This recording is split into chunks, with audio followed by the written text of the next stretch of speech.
retrouvons aujourd'hui pour parler des types et des formes de phrases. Il y a 3 types de phrases et 3 formes de phrases. Alors à quoi ça sert de connaître les types et les formes de phrases? Eh bien, puisque chacune va donner une information différente en fonction de son type ou de sa forme, cela va nous aider à mieux comprendre les textes que nous lisons. Mais cela va aussi nous aider à produire des textes plus variés, puisque on va se dire qu'il est intéressant d'utiliser tel type de phrase ou telle forme de phrase en fonction de l'information que l'on souhaite faire passer. Alors, voyons maintenant comment reconnaître les types de phrases.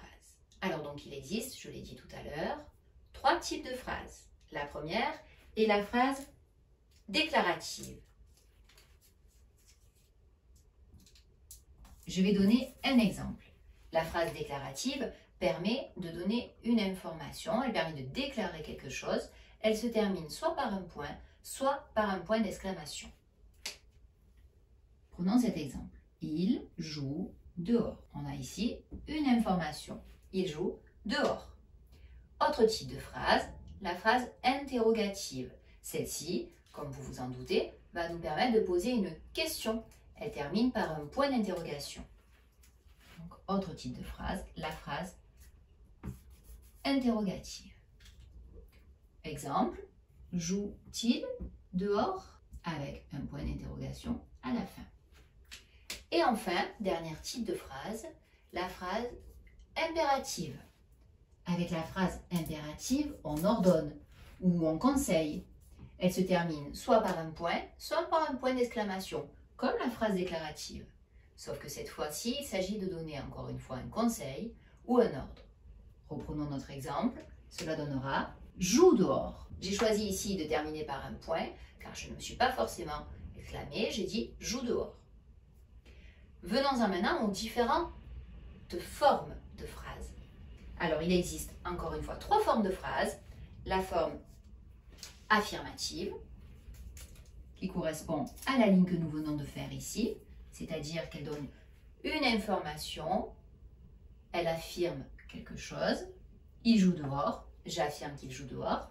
Joue-t-il dehors, je donne quand même une information sur à quel endroit je pense qu'il joue.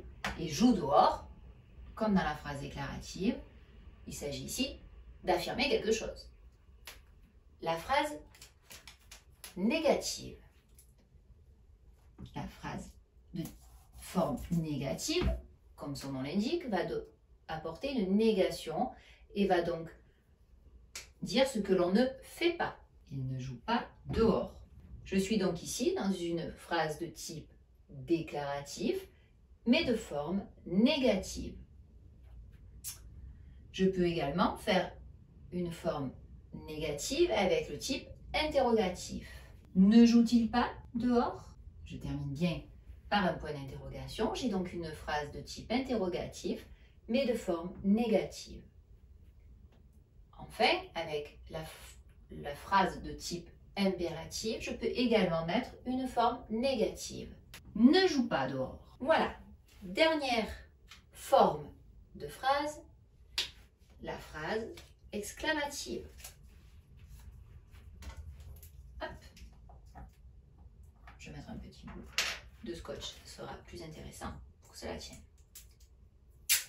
Donc, la phrase exclamative va permettre, comme son nom l'indique, de s'exclamer, c'est-à-dire d'être surpris ou d'ajouter de l'intensité à la phrase. Vous voyez en quoi le fait de faire varier les formes et les types de phrases peut faire varier également la richesse d'un texte en compréhension ou en production.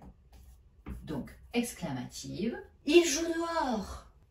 Je termine par un point d'exclamation.